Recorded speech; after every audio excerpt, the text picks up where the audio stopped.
When you think of rock guitar gods, a few names echo loud. Hendrix, Page, Clapton, Gilmour. But what about the unsung heroes? The shredders who redefined the instrument quietly, in the shadows of bigger names. The ones whose riffs you've heard, but whose names you might have missed.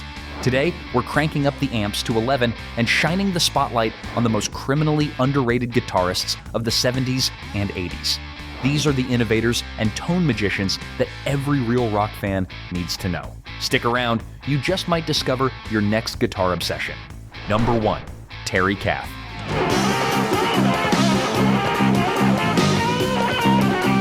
Before Hendrix died, he called Terry Kath the best guitarist he'd ever heard. As the original lead guitarist for Chicago, Kath blended jazz, blues, and raw rock energy into a style all his own.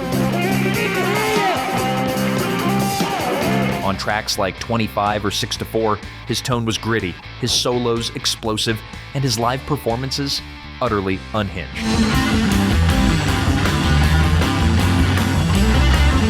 So why don't more people know him? Simple. Chicago shifted towards soft ballads, and Kath's ferocious playing faded into the background. Then, in 1978, he died in a tragic accident, just as his solo career was about to launch. Kath wasn't just good, he was one of a kind, and rock history barely remembers him.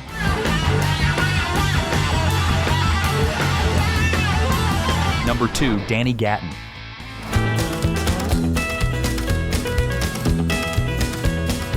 He was called the world's greatest unknown guitarist, and it wasn't a joke. Blending rockabilly, jazz, country, and blues into lightning-fast licks, Gatton could outplay almost anyone alive.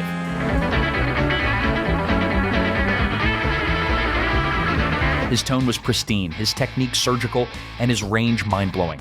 Just listen to Funky Mama or Elmira Street Boogie. It's like hearing 5 styles at once, so why didn't he break through? He hated the spotlight, shunned mainstream trends, and his genre-blurring style didn't fit the industry's boxes.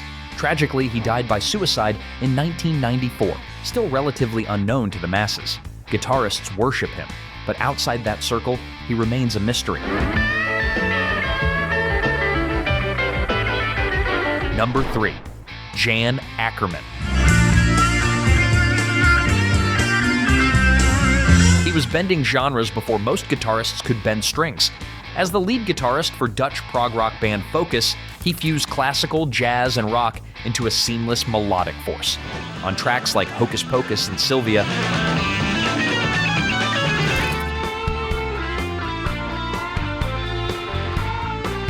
his precision and creativity stood shoulder to shoulder with the biggest names in prog.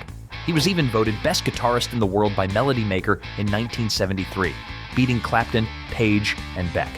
So why did he vanish from the spotlight? Focus never truly broke in the US, and Akkerman's refusal to chase trends kept him out of the mainstream. But among serious players, his phrasing and tone are the stuff of legend.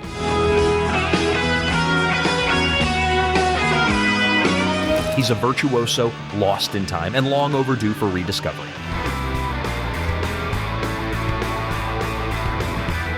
Number 4, Alvin Lee.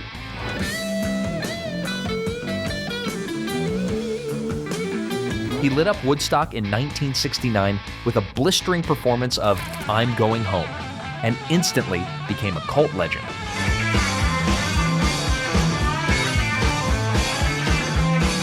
As the frontman of 10 Years After, Lee brought unmatched speed, energy, and blues rock swagger. His fiery runs and staccato phrasing earned him the nickname the fastest guitar in the West.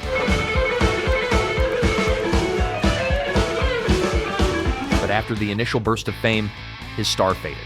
Lee never chased commercial success, and his refusal to play the industry game meant fewer headlines, even as his skill only sharpened. He had the chops of a superstar, but preferred to stay underground, and that's exactly where most people left him. Number 5, Rory Gallagher.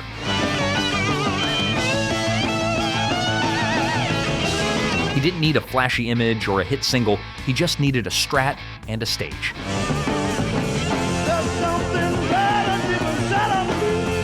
This Irish blues rock powerhouse was pure fire live.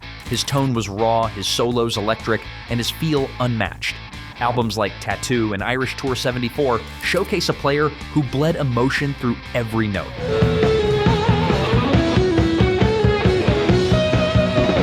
Gallagher was once considered to replace Mick Taylor in the Rolling Stones, but turned it down.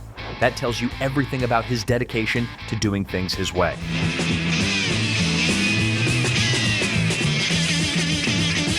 Still, without major label polish or radio-friendly hits, he remained under the radar outside Europe. But ask any guitarist, they'll tell you, Rory was the real deal.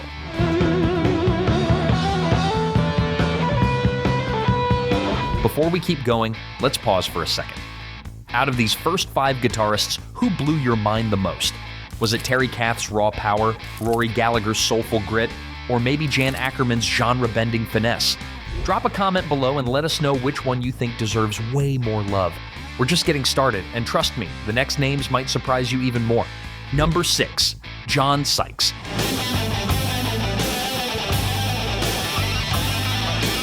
He brought serious firepower to every band he touched. Thin Lizzy, Whitesnake, Blue Murder, his riffs were heavy, melodic, and unforgettable. Just play Still of the Night and try not to get goosebumps. He helped write Whitesnake's biggest album, but was let go before the videos dropped, robbing him of the MTV exposure that skyrocketed others to fame. Timing couldn't have been worse. Sykes had the look, the tone, and the chops. But without the spotlight, he became a backstage legend, one only true guitar heads seem to talk about today. Number 7, Martin Barre.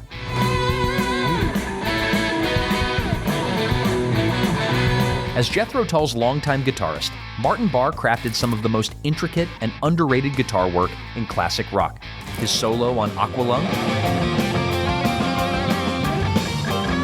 pure perfection, fluid, emotional, and technically masterful. He had to blend seamlessly with flutes, folk rhythms, and odd time signatures, yet still made his guitar roar when it counted.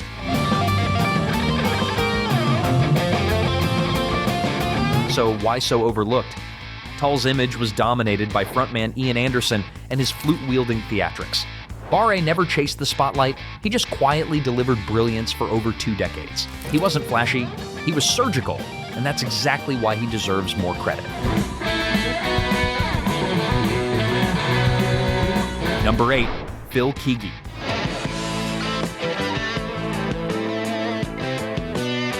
Ask around and you'll hear the same rumor. Jimi Hendrix once called Phil Keaggy the best guitarist alive. Whether that story's true or not, one thing's certain: Keaggy is unreal.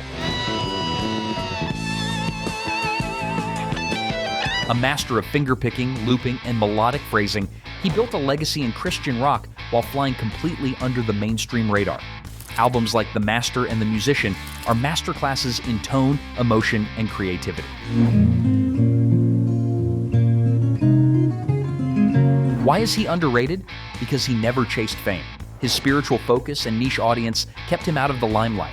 But inside the guitar world, he's spoken of with reverence.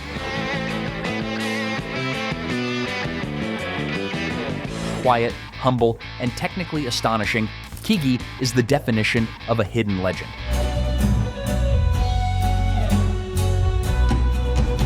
Number 9, Akira Takasaki.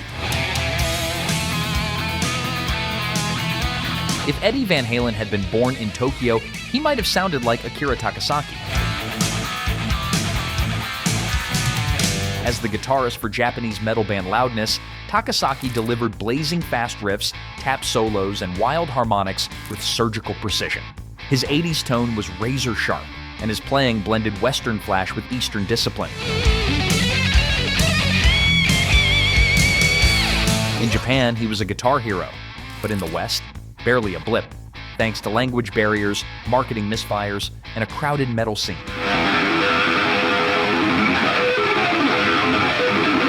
Yet his influence quietly reached across borders, especially among shred fans and technical players. Takasaki didn't just keep up, he raised the bar.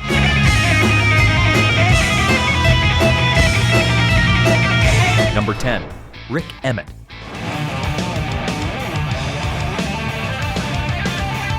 He gave Triumph its soaring sound, a blend of hard rock, classical finesse, and jazzy sophistication.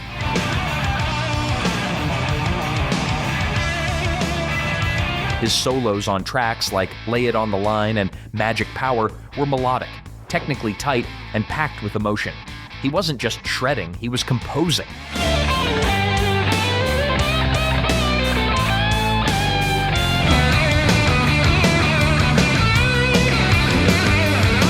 So why isn't he more talked about? Triumph always sat just outside the arena rock spotlight, overshadowed by bigger names like Rush or Journey. And Emmett's solo work leaned more into jazz fusion, pulling him further from the mainstream.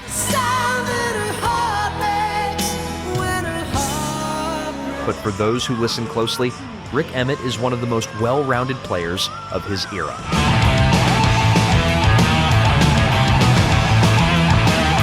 Let's take a quick breather. We've covered 10 guitarists so far, and each one brought something totally unique to the table. Whether it was Keaggy's finesse, Sykes' fire, or Takasaki's precision. Which one surprised you the most? Or better yet, who do you think is the most underrated guitarist of all time? Drop it in the comments. We're building the ultimate underrated guitarist Hall of Fame together. Number 11, Steve Hunter.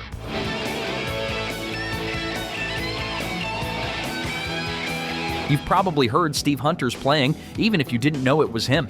He was the ghost guitarist behind classics like Lou Reed's intro Sweet Jane live cut and Alice Cooper's Welcome to My Nightmare.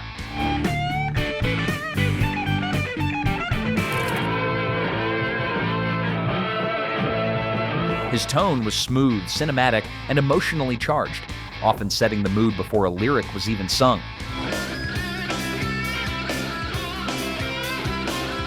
Hunter was a go-to session ace, but rarely got credit in the spotlight. He didn't tour as the frontman.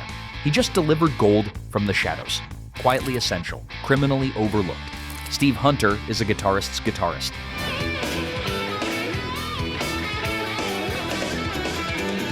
Number 12, Dick Wagner.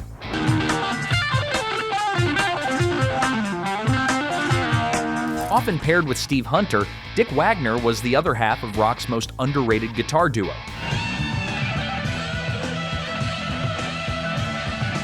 He co-wrote and played on some of Alice Cooper's biggest tracks and also worked with Lou Reed, Aerosmith, and even Kiss. His playing was tight, melodic, and full of grit, perfectly complementing Hunter's more lyrical style.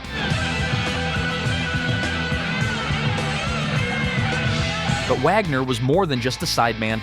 He was a songwriter, arranger, and the backbone behind many hits you didn't know he helped shape. No spotlight, no ego, just pure underrated brilliance behind the curtain.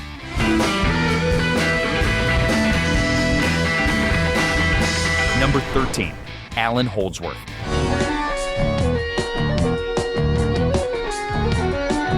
He didn't just play guitar, he reinvented it. His legato phrasing, wide intervals, and impossible chord voicings made him a giant in jazz fusion, influencing players from Eddie Van Halen to Frank Zappa. Albums like Metal Fatigue sound like they're from another planet.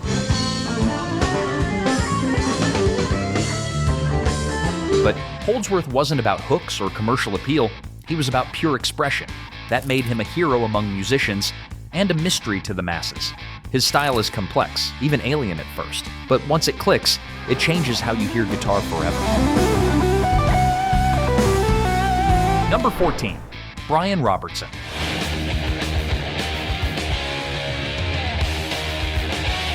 As one half of Thin Lizzy's iconic dual guitar lineup, Brian Robertson helped pioneer twin harmonies and melodic leads that became a blueprint for generations of rock and metal bands.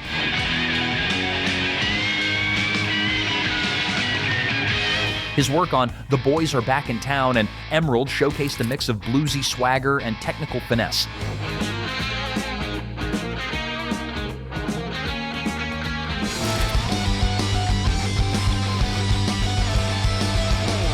He brought attitude to every riff, and his wah-drenched tone was instantly recognizable. But after leaving Lizzy, his career never hit the same heights. His stint with Motorhead was short-lived, and he quietly drifted from the spotlight.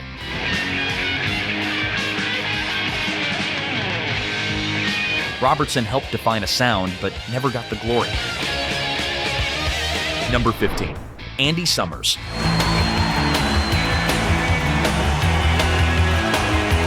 Best known as the guitarist for the Police, Andy Summers wasn't flashy, but he was visionary.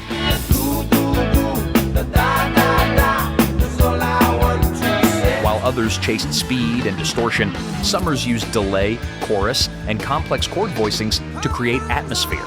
Songs like Message in a Bottle and Walking on the Moon wouldn't sound the same without his textured, minimalist brilliance. Just a castaway, I'm lost at sea. Steps are what you take, walking on the moon. He quietly changed the role of the guitar. Less lead, more mood. And in doing so, he influenced countless post-punk and alternative guitarists that followed. It's no use, he sees her, he's just Subtle, cerebral, and miles ahead of his time, Summers was the master of doing more with less. Let's take another quick pause. 15 guitarists in, and we've seen everything from fusion wizards to harmony pioneers to sonic architects. Now here's a question for you. Do you lean more toward the technical monsters like Holdsworth, or the feel-driven players like Rory Gallagher or Andy Summers? Drop your pick in the comments. There's no wrong answer, just different flavors of greatness. Stick around, we've still got 10 more to go. Number 16, Peter Green.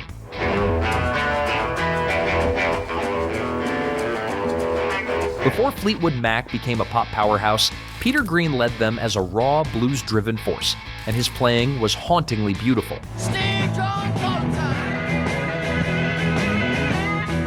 Green's tone was pure soul, warm, mournful, and melodic. Songs like Albatross and Oh Well proved you didn't need speed to cut deep.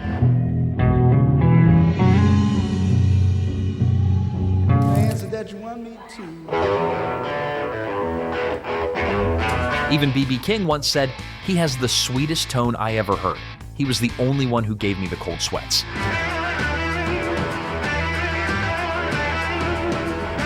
So why did he fade? Mental health struggles forced him out of the spotlight just as Fleetwood Mac was rising. His brilliance was nearly lost to time.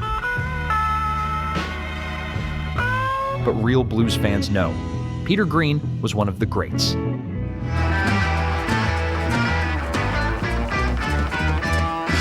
Number 17, Eric Johnson.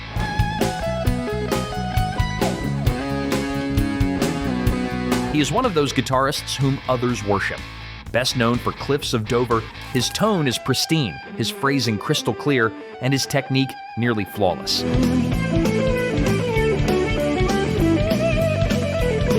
He blends rock, blues, jazz, and classical with effortless control, and always makes it sound lyrical. So why underrated? Because aside from one hit and Guitar Magazine covers, he's rarely mentioned in broader rock conversations. He never chased fame, just perfect tone. His playing isn't just impressive, it's elegant, and it deserves way more mainstream love.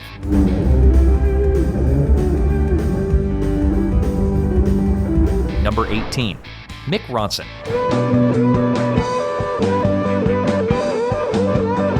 He was David Bowie's secret weapon.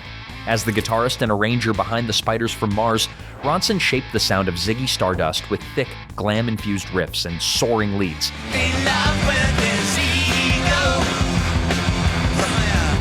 He also worked with Lou Reed and Mott the Hoople, always elevating the artists around him.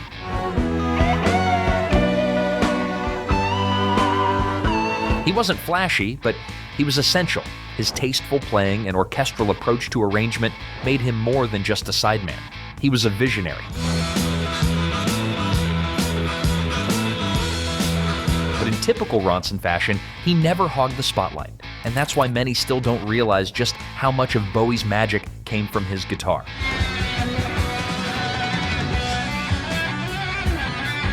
Number 19, Johnny Winter.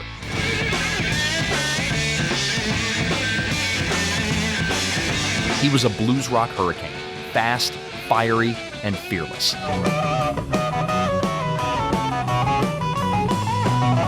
With his blazing slide work and gritty Texas tone, Winter tore through stages in the 60s and 70s, earning respect from legends like Muddy Waters, who later asked him to produce multiple comeback albums.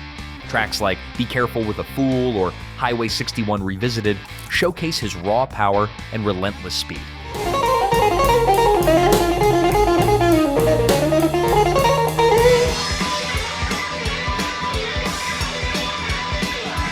So why isn't he ranked among the greats more often?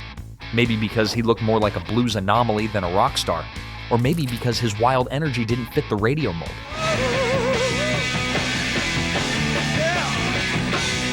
But to blues fans and serious players, Johnny Winter was untouchable.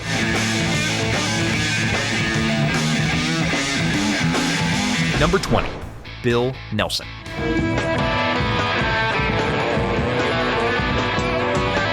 He was the creative engine behind Bebop Deluxe, a band that fused glam, prog, and art rock into something entirely their own.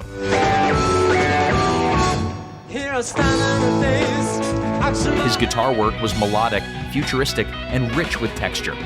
On tracks like Ships in the Night and Crying to the Sky, Nelson mixed flashy lead runs with atmospheric layering long before it became the norm. Without love, we are like ships in the night.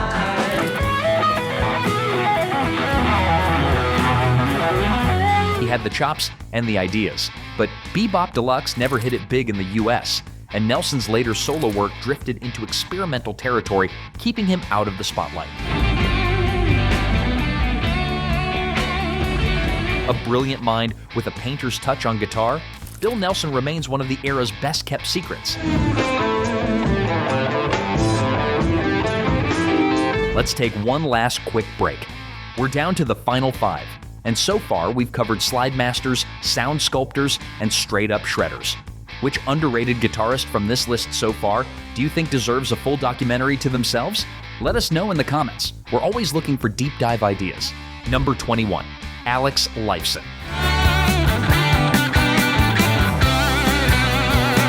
He was the unsung genius in Rush, a band already known for complexity.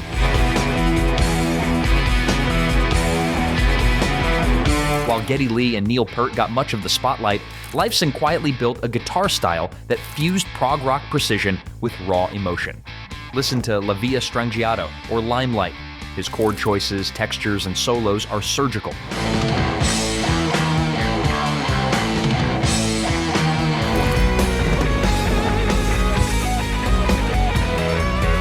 But he was never the face of the band, and his genius often got overshadowed by flashier players. Still, few could match his balance of structure and soul.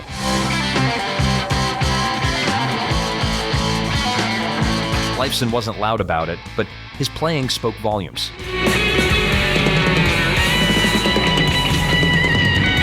Number 22, Peter Frampton.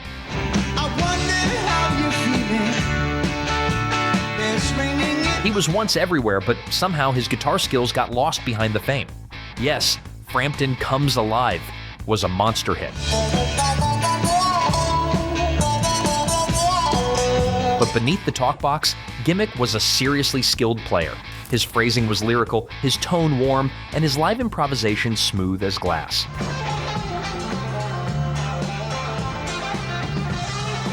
The problem?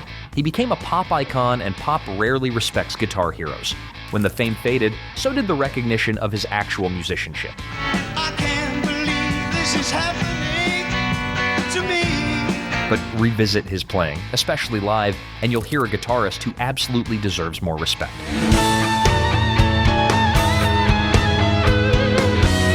Number 23, Uli Jon Roth.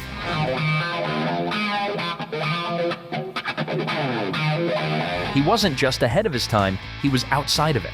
Best known for his work with the Scorpions in the 70s, Roth took Hendrix's soul and fused it with classical phrasing and Eastern scales. Just listen to Sails of Charon, a track so intricate and exotic, it quietly shaped the future of neoclassical metal. But Roth never fit into rock's mainstream molds. His style was too cerebral, too mystical, and too complex for radio. As the Scorpions went commercial, Roth walked away to pursue his own artistic vision.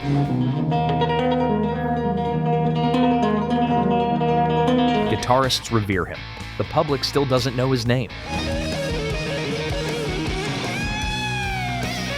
Number 24, Dickey Betts.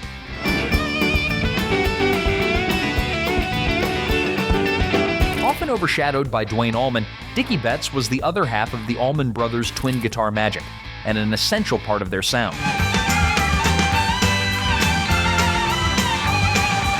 He wrote and played lead on Jessica and Ramblin' Man, blending Southern rock with jazz and country influences in a way that felt effortless.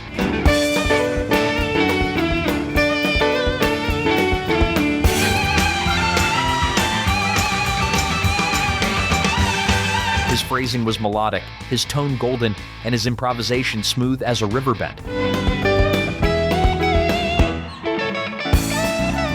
But Duane's legend, followed by lineup changes and behind-the-scenes drama, often pushed Betts into the background. He stayed on the road, but never got the solo recognition he deserved. A quiet giant of melody-driven guitar.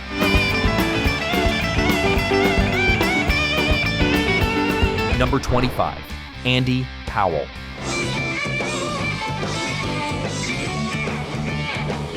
As one of the founding guitarists of Wishbone Ash, Andy Powell helped pioneer the twin-lead guitar sound that later defined bands like Thin Lizzy and Iron Maiden.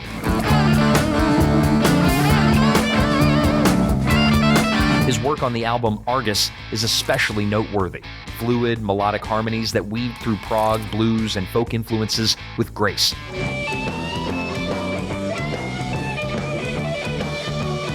Powell didn't just solo, he told stories through his phrasing, but because Wishbone Ash never fully broke into the US mainstream, Powell's contributions remained largely underground. His influence is clear. His name, less so.